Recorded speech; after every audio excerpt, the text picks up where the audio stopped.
everyone. Welcome to Men on Fire. My name is Mike Aren, a former mechanic and engineer turned transformational teacher. And each week I'll deliver an inspiring message to help you excavate those repressed inner negative feelings and install new thoughts that will finally allow you to truly become the person you were born to be. Hey, one more thing before we get going. Are you feeling stressed, anxious, or frustrated these days? If you are, and you'd like a little help, go to calendly.com/soul mechanic booking and book a 15-minute clarity call with me absolutely free. That's Calendly, CALENDLY.com/soul mechanic -booking. Also, if you're looking for an accomplished public speaker to speak in person or virtually at your next event or meeting, I can help you out there too. Okay, let's get on with the show.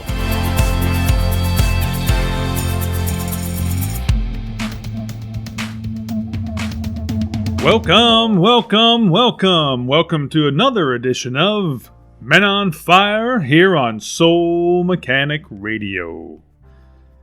Now, how to become 10 times happier in just 10 minutes.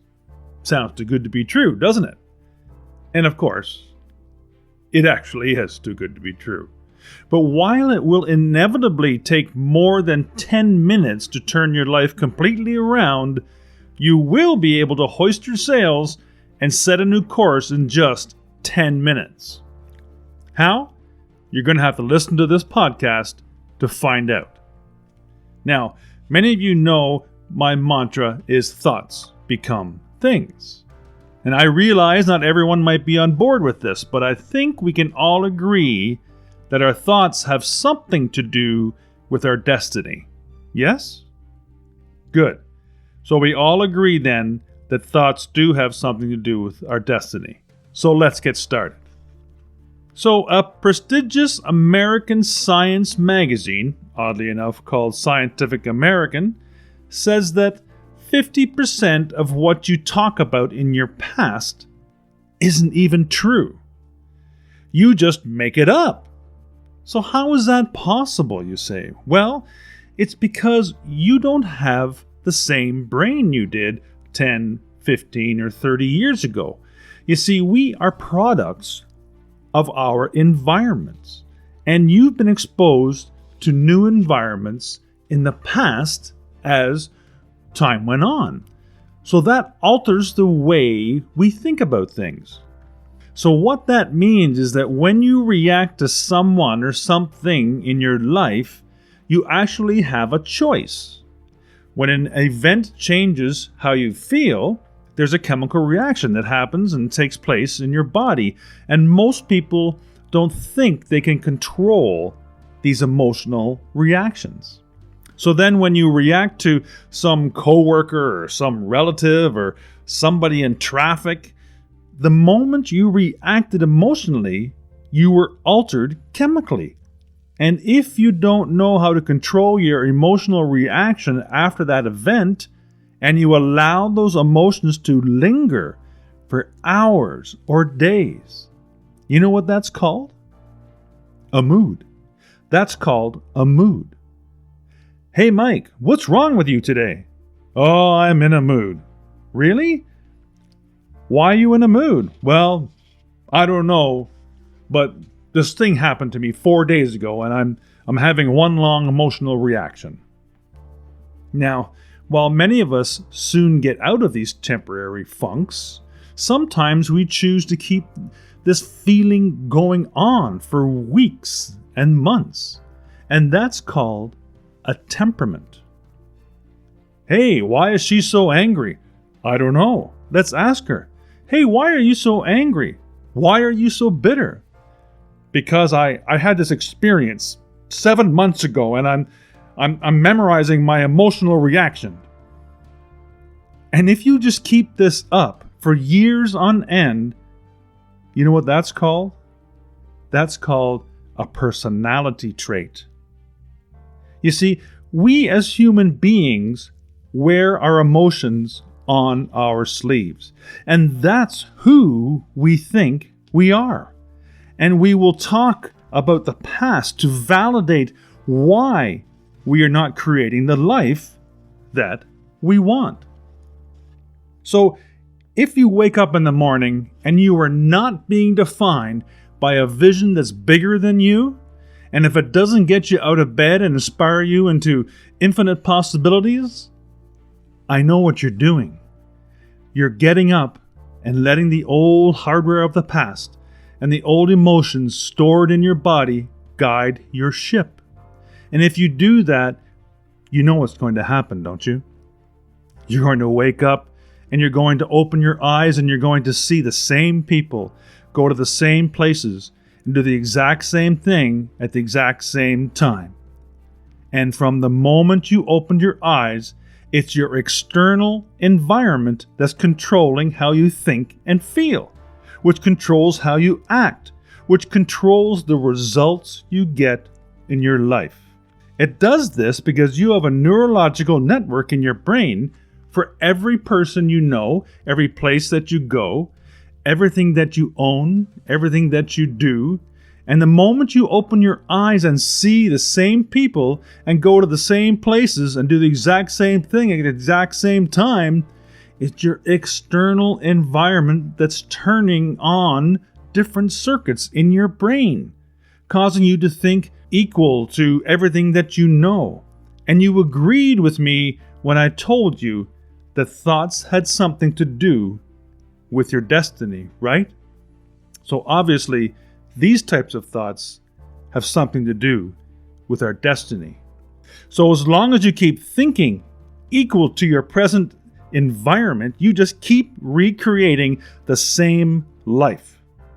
This is not rocket science, people. The way you think is the way you feel. The way you feel is the way you act. And the way you act gives you the results you get in your life. It's that simple.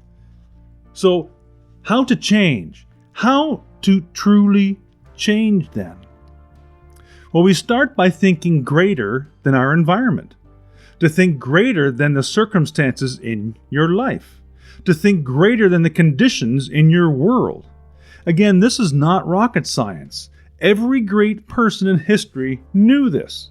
Whether it was Mahatma Gandhi, Martin Luther King Jr., the Wright brothers, going back further, Joan of Arc, it doesn't matter who you pick. They all had a vision.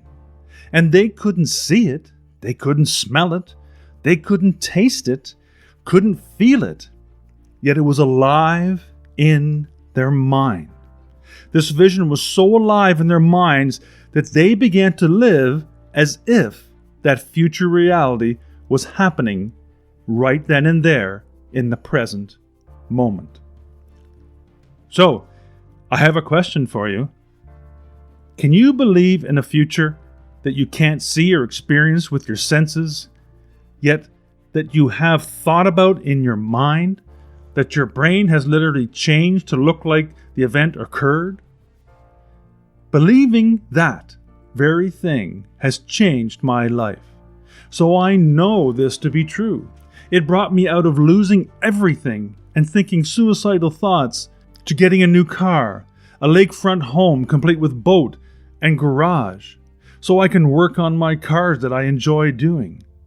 A new vision to become an entrepreneur and bring you this podcast, to write 3 books, and to finally find the woman I've been waiting for.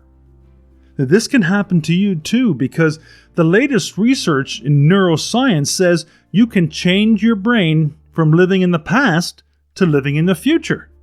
Now, can you fall in love with this new vision to such a degree that you come out of your resting state and change guilt or suffering into inspiration and joy and gratitude? To such a degree that your body, as the unconscious mind, does not know the difference between that eternal event and what you're creating internally? So that your body believes it's living in that future in the present moment.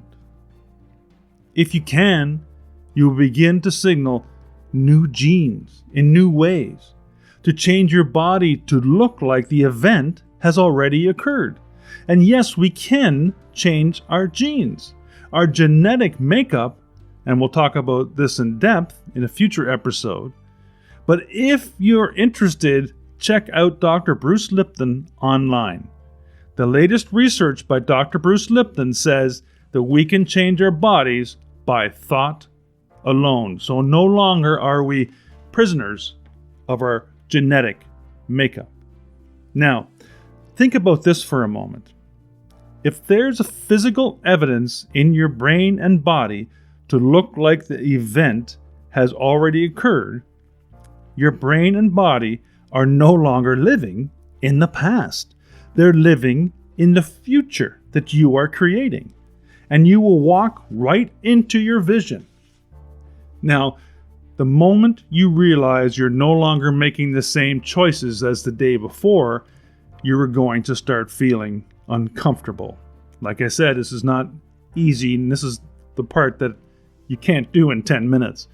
It's going to feel unfamiliar, and it's going to feel uncertain. There's going to be some unpredictability about it.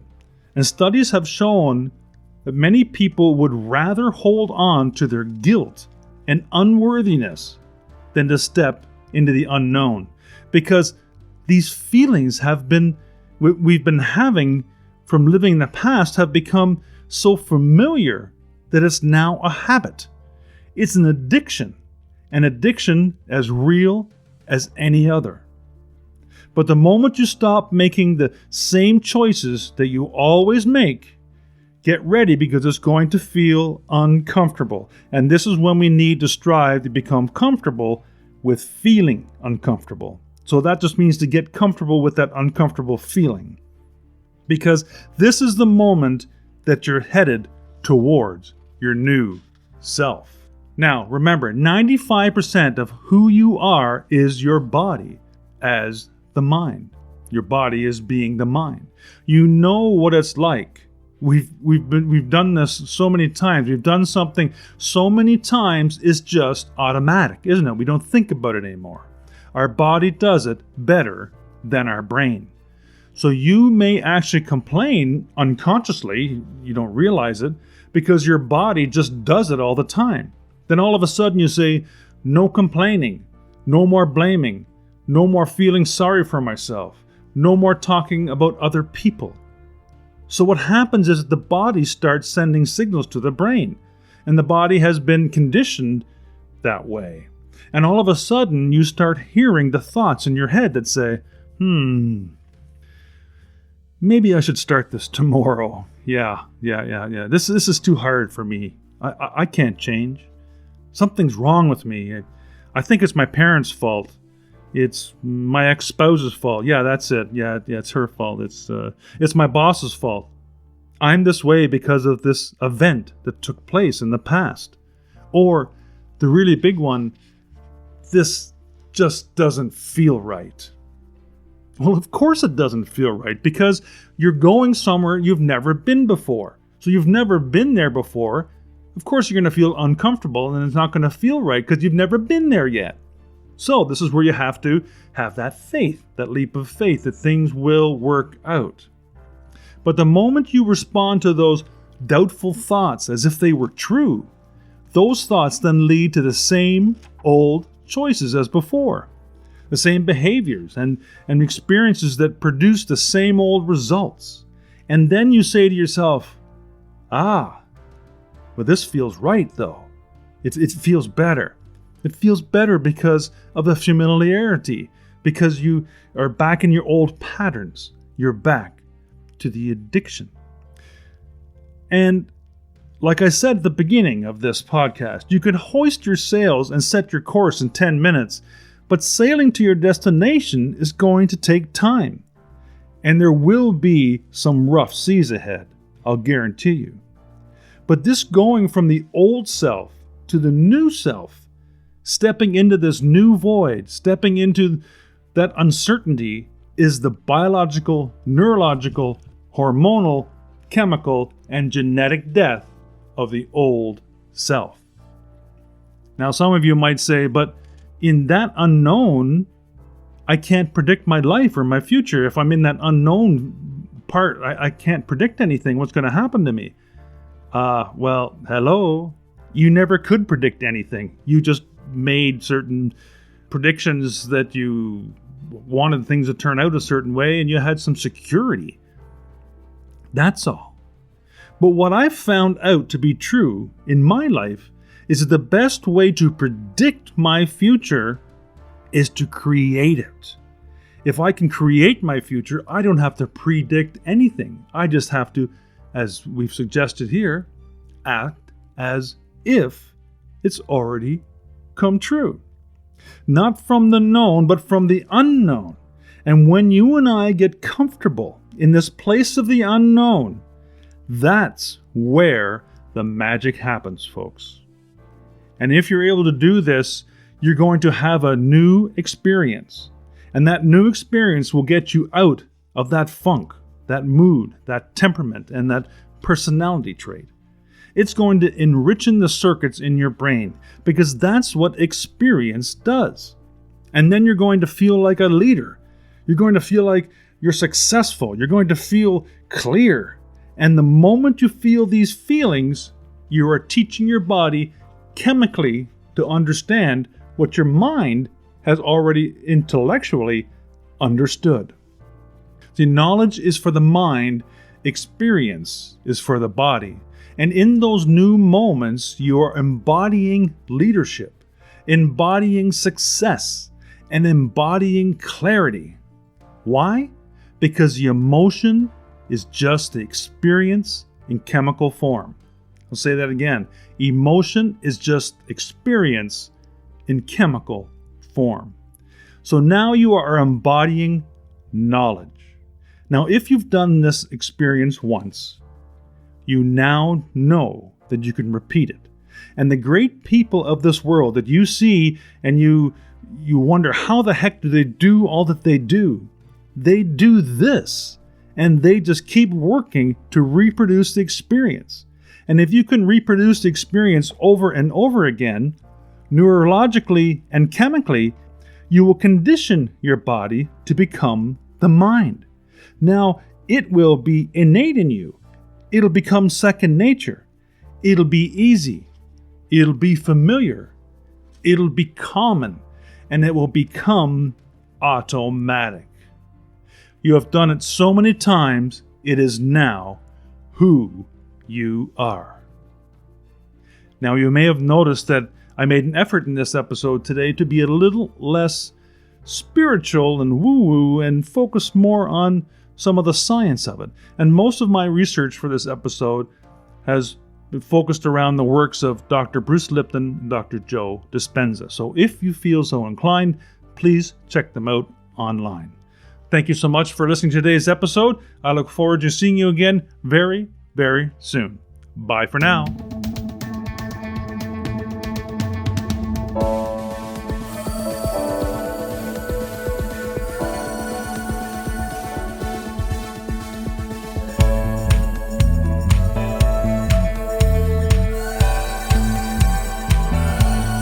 Hey, are you having trouble living the life of your dreams?